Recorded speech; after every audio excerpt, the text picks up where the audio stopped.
Hi and welcome to Terry Talks Movies. This time around, I'm going to be doing all of the things I watched in August when I was supposed to be doing Arthouse August. Only watching Arthouse movies for the month of August. I failed at that. I failed at that kind of spectacularly for a few reasons. First one of which is Sally went in the hospital for 5 days and it put me off my rhythm. I really didn't get back into it successfully after that. Got her out of hospital. She's doing okay, but it kind of put me off my stride. Nonetheless, I did watch a lot of movies, and we're going to talk about them now. So I'm going to now put on my recording of my other screen and show you the stuff from my letterboxd as I watched it in the month of August, which was, for me, not the best month, but still there were some interesting things I watched. And I'm kind of happy with the things that I did. First off, there we go, L'Avventura with Monica Vitti and Gabriele Fazzetti, about a man and a woman who are on a jaunt on an Italian island off the coast of Sicily, and their friend goes missing. And so her boyfriend and her friend start looking for the missing woman, Anna. And Claudia and Sandro eventually fall in love as they're searching for this missing woman, and they don't know where she is. It's an amazing film, partly because it doesn't do what normal films do. You don't get a resolution to the mystery. You just get these two people looking for their friend, who, to be honest, wasn't really a nice person, and eventually falling in love. And they wander through first this raggedy, rugged old island, and then through the islands nearby and the towns nearby. And the movie becomes a kind of odyssey toward falling in love.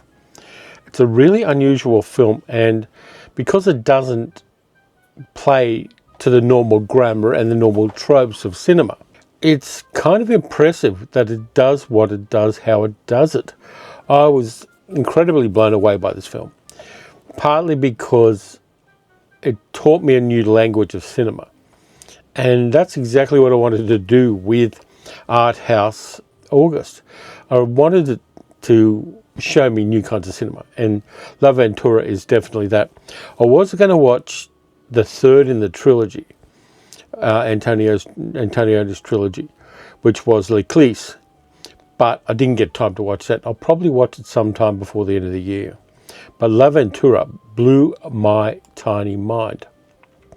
And so I was on a roll. And then I watched 8.5, Federico Fellini's 8.5, where Marcello Mastroianni is playing Guido Anselmo, a film director who finds himself creatively blocked, and he heads off to a resort to get his shit together.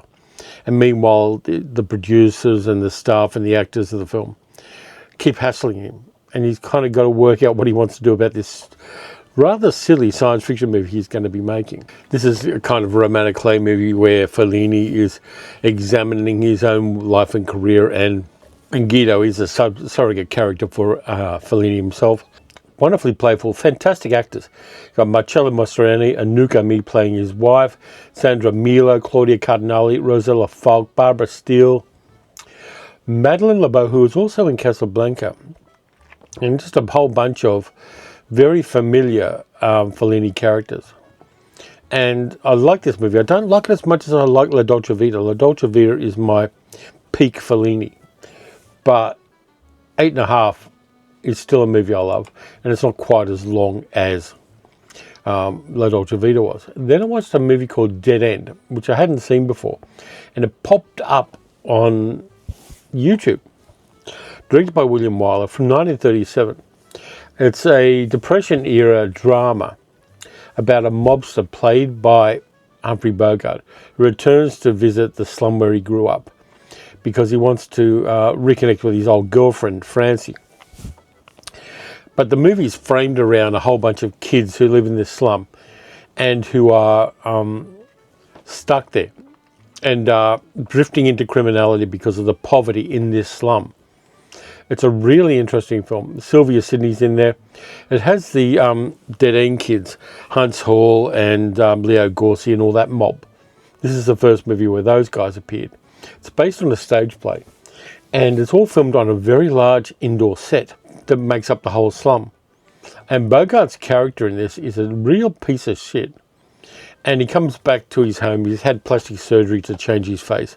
And he's come back to his home and he sees his mother, played by Marjorie Main, who was Ma Kettle in the Ma and Pa Kettle movies. And she rejects him. And there's this incredible scene of her rejecting her son. And then he goes and finds Francie, his old girlfriend. And he finds out that she's become a sex worker. And that she has very clearly got syphilis. And so this mobster, who's supposed to be a tough guy, and his sidekick's played by Alan Jenkins, who's very clearly in love with him, basically falls apart. He's a weak person. He falls apart because his life choices have led his girlfriend, who he could have stayed and married and not been a criminal with, into a life of being a diseased sex worker. And his mother is just so ashamed of him. She just can't handle the guy. It's an incredibly interesting piece of cinema. And I didn't expect it to be just so moving and so full on as it very much is. Then I watched Eating Raoul, which counts as art house. I love Eating Raoul. Paul Bartel's best movie, arguably, with Paul Bartel and Mary Woronov playing a couple, Paul and Mary Bland, who have a dream of opening a restaurant, just a little country restaurant. And Paul collects wines. And they live in an environment where everybody is a swinger in their apartment block. Everybody is out to sleep with Mary and to take advantage of Paul and steal his stuff. It's also got Robert Beltran in it. It's got Ed Begley Jr. Hilarious dark comedy. I just love it. And Paul and Mary find a way to kill the people who want to either sleep with them or rip them off. And with the aid of a Hispanic thief called Raoul, played by Robert Beltran, decide to monetize their displeasure with their neighbours. It's hilarious, it's beautiful, it's low budget but very creative filmmaking. I just love Eating Raoul. And I've got the Criterion edition of it, and I love the fact that Criterion have put it out. Then I watched Bande, Band of Outsiders, Jean-Luc Godard, so I was staying with the art house here. I love this movie with Franz and Arthur are both in love with Odile, played by the wonderful Anna Karina. And they're all in an English language school learning English. And they find that Odile is staying with a family relative who's quite wealthy and has a lot of money stashed. And they decide to do a robbery. But it's not all about that. It's about them. It's about their lives. It's about them being young and stupid. They run around Paris. They do the great thing where they run through the Louvre, and they've got to break a record to run through the Louvre. And they've got that dance sequence to the Madison kind of music in a little cafe. A lot of it's filmed on the streets of Paris and environs. It's just such a lovely, fun film. I love this movie. And every couple of years I'll watch it and enjoy it. And if you haven't seen it, you should really check out Bande. Terrific, in black and white, in old school Academy ratio, because that's how they filmed it. And Anna Karina was Jean-Luc Godard's wife at the time, and muse. And she is fantastic in this as Odile. It's not filmed like an American gangster film of the time, even though there are references to American cinema. It's something uniquely French New Wave. And I love this film.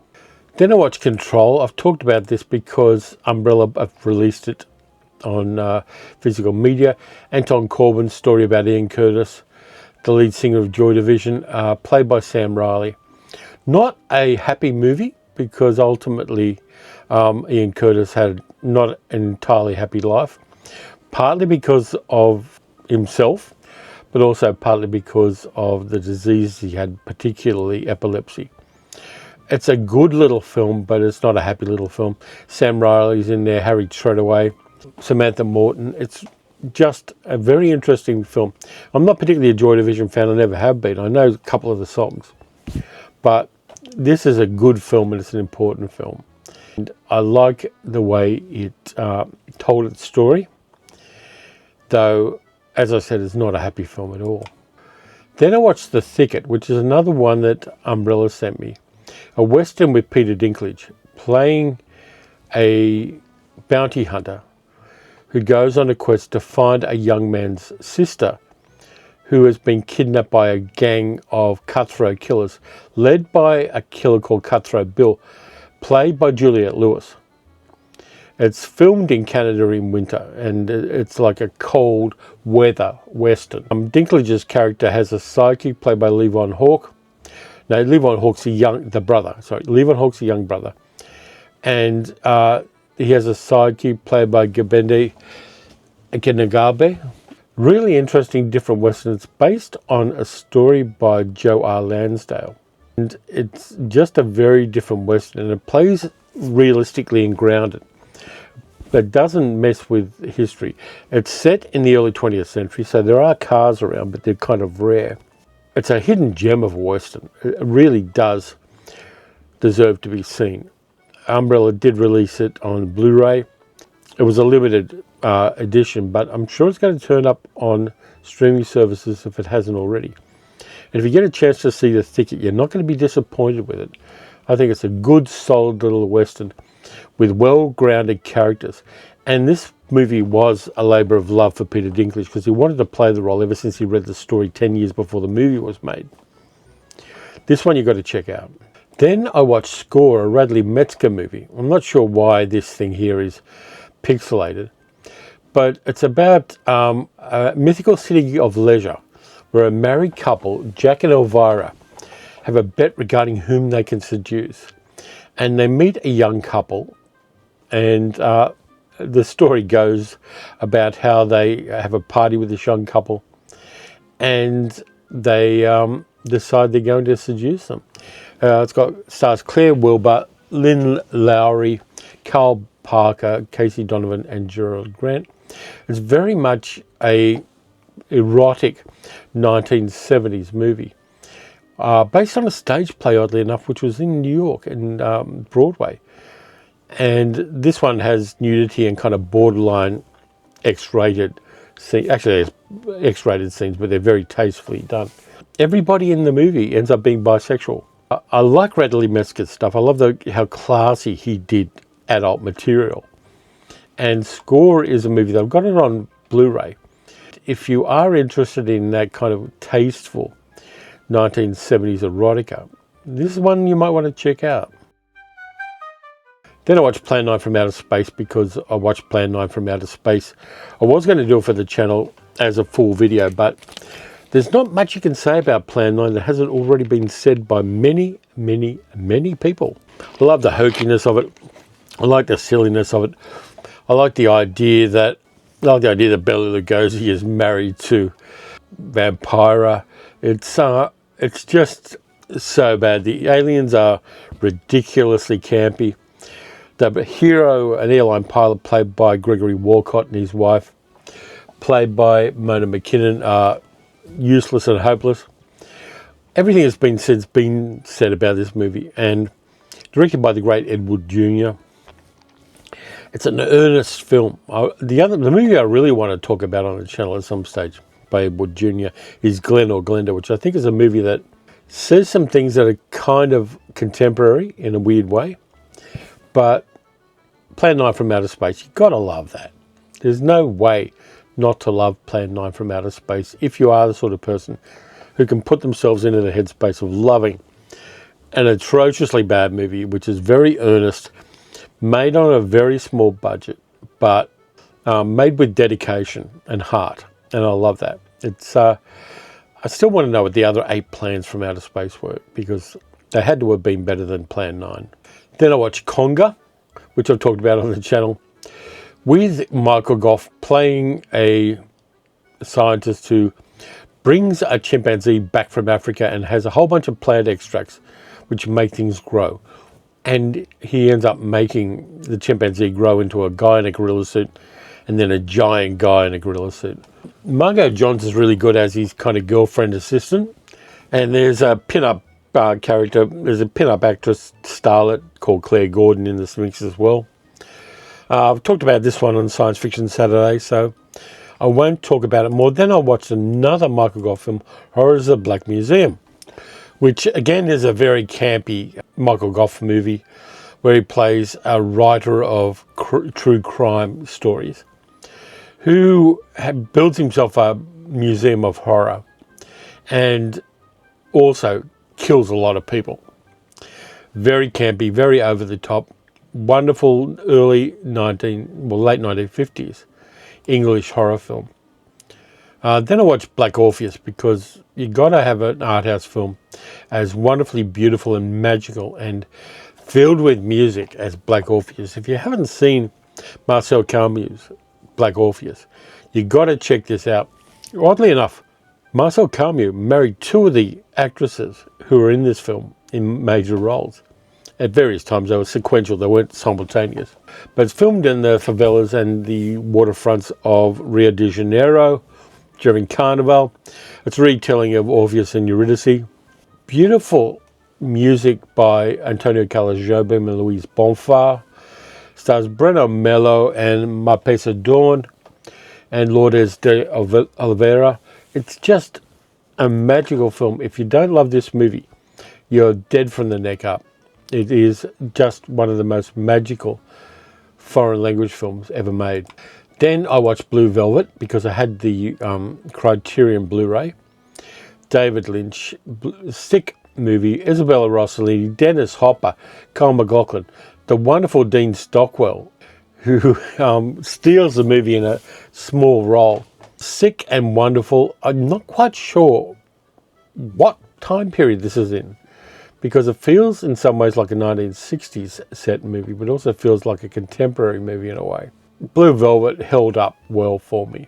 I first saw it in the cinema, and when those blue waving Blue Velvet curtains came up on the screen, it was totally immersive, and that still holds out on the 4K TV. Actually, I've got the 4K Blue Velvet. I said Blu-ray, but I've actually got the 4K. And Dennis Hopper's Frank Booth is just one of the great villains of 1980s cinema. This counts as art house, and I really enjoyed rewatching it. Kyle MacLachlan and Laura Dern as the ingenue couple are really interesting. Hopper and Stockwell are fantastic. Isabella Rossellini, who is at the core of the movie and is the greatest victim in the movie, is just incredibly powerful as well. Then I watched Jetstorm, which is one of the movies that Imprint sent me. Directed by Cy Enfeld, starring Richard Attenborough, Stanley Baker, Harry Seacombe, Hermione Baddeley, Mai Zetterling, Diane Cilento, about a commercial airplane going from London to New York. And Richard Attenborough's character, who's an engineer, has placed a bomb under the wing of the plane because there's a man on the plane who did a hit and run and killed the son of Richard Attenborough's character. And the pilot, played by Stanley Baker, and a number of the people on the plane need to find a way to stop this guy from detonating the bomb before they get to New York. It's a little bit of a hidden gem of English cinema, directed by Cy Enfeld, who was part of the Blacklist and moved to England to make films and ended up making things like Zulu and Sands of the Kalahari. Fantastic little film. The people on the plane come into two groups. One of them wants to torture this guy until he gives up the secret of how he's going to detonate this bomb. And the rest of them are trying to talk to him and try to understand his point of view and to get him and talk him down, basically. So you get a kind of mob mentality versus a more humane group of people trying to find out ways of stopping this guy from blowing up the plane. Nice little film. Then I watched Billy Budd because Terence Stamp died. First movie I saw Terence Stamp in, 1962, directed by Peter Ustinov, based on a story by Herman Melville about a naval seaman called Billy Budd, who's very much a Jesus kind of character. He's beloved by everybody on his ship, except a guy called Clegg, who is the second in command of the ship under Captain Vere, played by Peter Ustinov. He's played by Robert Ryan. And Clegg just teases and tortures Billy Budd until Billy, who has a stammer and can't express himself verbally very well, ends up punching Clegg and killing him. And under maritime law in the British Navy at the time, there has to be a trial, and the result of that is that he has to be hung. Fantastic little film, very, very well made. This is Terence Stamp's first big role. I think he got an award at the Cannes Film Festival for it. And he's very good in the role. Peter Ustinov's very good in the role. Robert Ryan is crazily good. And it's got people like David McCallum and Lee Montague in there. Noel McGuinness is in there as well. And John Million, an Australian actor. You got to check out Billy Budd. I think it still counts as Arthouse. So I'm on track there, but I do drift off track very quickly. Then I watched The Saint, the Phil Noyce film, based on the novels by Leslie Charteris, Val Kilmer and Elizabeth Shue. I like this film because it's not only an action-adventure film about a thief trying to steal the secret of cold fusion from a scientist played by Elizabeth Shue, who he falls in love with. Meanwhile, there are a whole bunch of Russian oligarchs who are trying to get this secret as well. And it plays really well as an action flick. Val Kilmer gets to do lots of disguises and different accents and things like that. Elizabeth Shue is wonderful in this film. It came out not too long after she won the Academy Award for Leaving Las Vegas. And I like this film. I think it's incredibly underrated. And I really enjoy the chemistry between the two leads. And the action sequences are very crisp as well. So I got that on Blu-ray because I really wanted a copy of it. But ultimately, and in spite of the fact it wasn't successful, I think it's a hidden gem. Then I watched Breathless, which is the basis for the new Linklater movie, Nouvelle Vague. Another Jean-Luc Godard one, A Bout de Souffle, with Jean-Paul Belmondo and Gene Seberg. Belmondo plays a small-time thief who kills a cop and tries to hide out in Paris, and his girlfriend, played by Gene Seberg, and him run around Paris, and he's trying to get her to run away with him. He's also trying to get some money that's owed to him by a bunch of criminal friends, and they're running around Paris. And ultimately, the young woman played by Gene Seberg starts to understand that there's no future with this guy. Belmondo's fantastic. Gene Seberg's fantastic. It's shot on the streets of Paris. It looks great. And it's one of those fantastic French New Wave movies that is important in the canon of New Wave. Like a lot of the other cahiers de cinema people, Godard was a big fan of American crime movies. And this one's influenced by American crime movies like Gun Crazy and things like that. But it's something very much of its own. And I thoroughly enjoyed rewatching Breathless. Ignore the remake. I don't like the remake with Richard Gere, but this one I love. Then I watched The Naked Gun with the Liam Neesons and Pamela Anderson, Danny Houston. I did a review of this on the channel. It's fun. It's funny. I don't think it's as good as the first three movies or Police Squad, but it is what it is. And yeah, it's kind of honest. And comedies don't often get a theatrical run these days. But this one did, and I've got good feelings towards it, though I wish it had gone a little bit harder from the political point of view, because the other Naked Gun movies did mock politics in America much, much more than this one did. And that probably shows a little bit of self-censorship in the American film industry in 2025. Still a lot of fun, and if you check it out if you haven't, it'll probably be on streaming within a few weeks. Then I watched Sorority Babes at the Slimeball Bowl-o-rama, which is part of the Charles Band box set that Umbrella put out this month. Directed by David Toccoto, it's got the holy trinity of 1980 Scream Queens, being Linnea Quigley, Michelle Bauer, and Brinke Stevens. It's got George Buckflower in it. It's about a bunch of teenagers who break into a bowling alley for a sorority hazing ritual and release a demon which offers them wishes. Some people take the wishes, some people don't, but ultimately the demon just wants to kill people. Made on a low budget, the demon is actually a puppet. There is a sequel as well, which I've got a copy of digitally, but I haven't watched yet. But this one I love. I had it on VHS. I just love the 1980s grungy grindhousiness of it. And I'm very glad that Umbrella have put it out on Blu-ray at last. Then I watched The Blood of Heroes, also known as Salute of the Jugger. Filmed in Australia, David Webb Peebles, D'Onofrio's in it, Rutger Hauer's in it, Joan Chen's in it, about a post-apocalyptic sport, which is very gory and very nasty. Yeah, I've talked about this on the channel, but I watched this and I kind of enjoyed it, though I do think that the action sequences aren't as crisp as I would have liked them to be. Then I watched an Australian art house movie from 1970 called The Set, based on a novel by Roger Ward, about Paul Lawrence, a working class kid who wants to be a designer of theatre sets and gets involved in the arty scene of Sydney in 1970. He kind of falls in love with a guy played by Rod Mulliner, a very bisexual character, and his girlfriend too, who leaves him for a while, is bisexual. It was shocking at the time because there was a lot of nudity in it. It was very queer friendly. Hazel Phillips, who was a daytime television hostess, gets her kid off in this and looks quite lovely. She's still alive. She's in her 90s. She's still alive. And she gets her kid off in this movie. It's got a lovely soundtrack by Sven Liebeck. And it was released about 10 years ago on DVD. And there's a booklet that goes with it as well. One of the first overtly queer Australian movies, and I really like it, and I really enjoyed revisiting it, and seeing how cheap it was to live in Sydney in 1970 makes you wish that all real estate agents would spontaneously combust.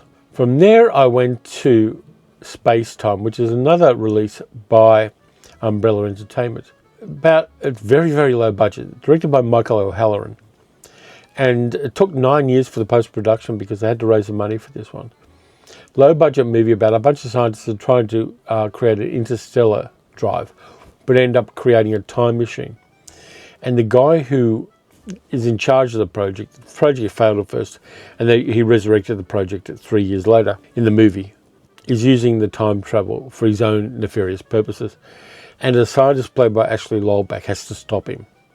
That's all you need to know about this one.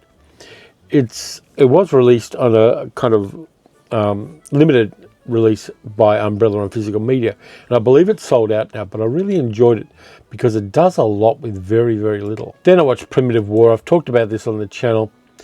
Australian movie that does better than Jurassic World Rebirth, directed by Luke Spark, $8 million budget, tells the story of a recon unit in the Vietnam War that encounters a valley that's been infested with dinosaurs.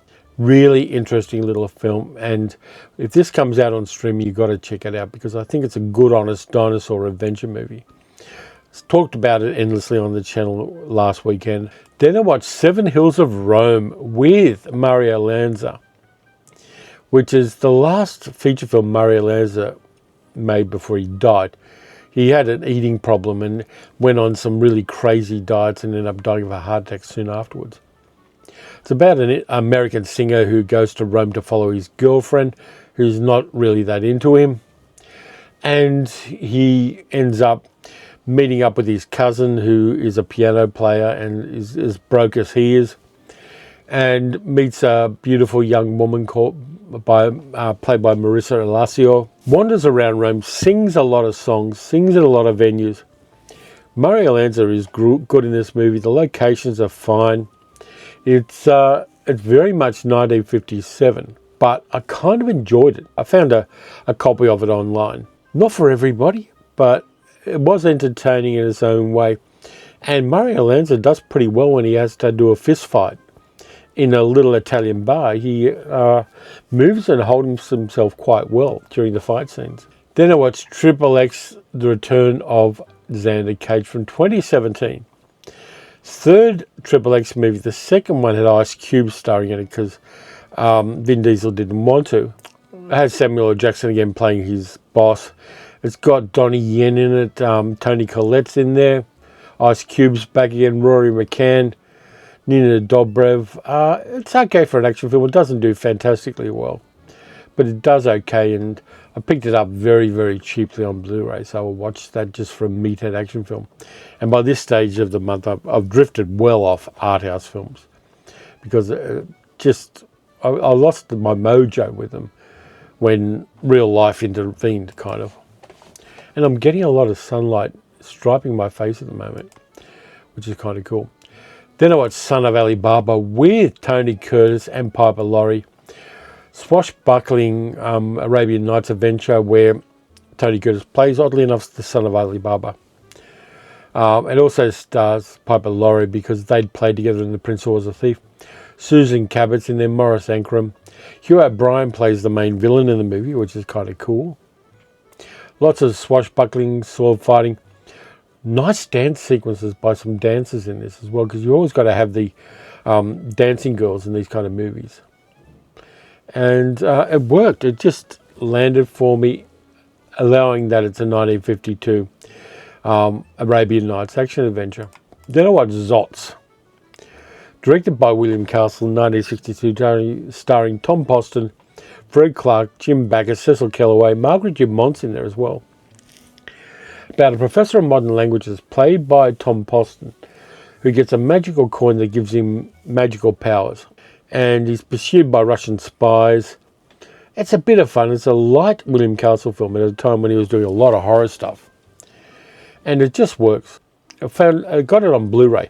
I think I got it from Powerhouse in the UK and got a bit of a deal on them. But Mike Mazurki's in there as well. Just a really minor fantasy movie, but still a lot of fun and a very much 1962 kind of film. And then I watched one of my favourite movies from the 1940s, One Touch of Venus, with Ava Gardner, Dick Haymes, Robert Walker and Eve Arden. Olga San Juan's in there as well. Ava Gardner was never more beautiful than in this movie, or never sexier.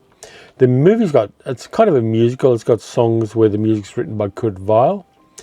The script was written by Ogden Nash and S.J. Perelman. Very funny writers. Robert Walker doesn't land the comedy, but Ava Gardner, when she's on screen in this movie, is so bloody hot. She is sexy as hell. Beautiful as well, and she wears Roman togas.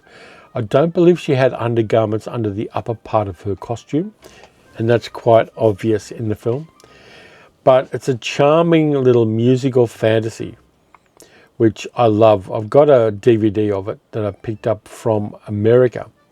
Just a nice way to end the month, in a sense, just with a beautiful, light musical, which I enjoy rewatching.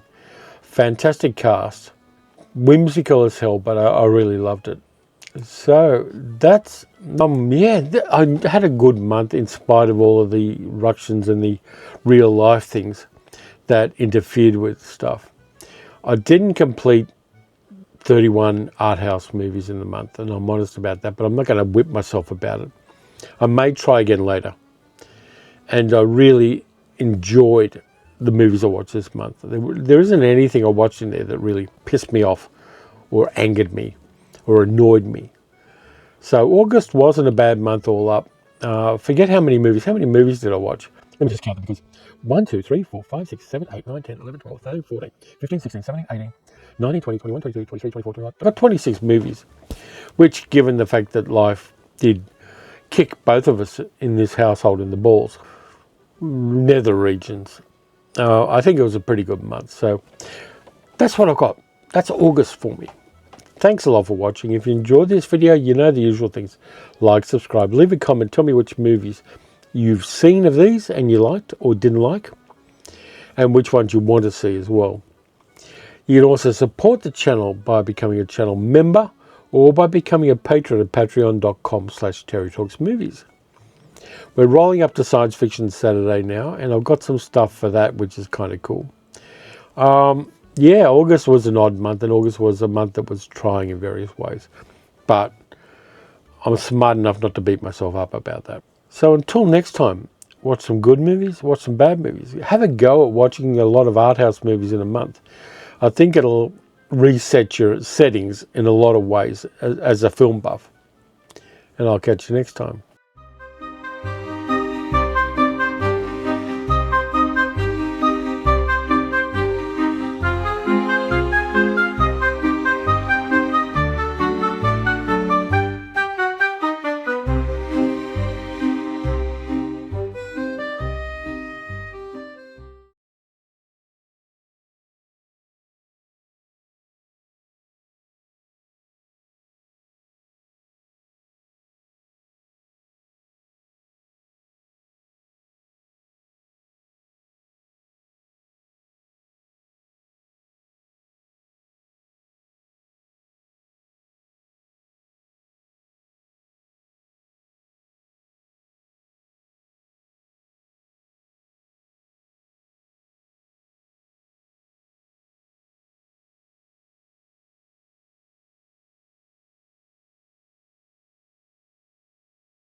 Bye.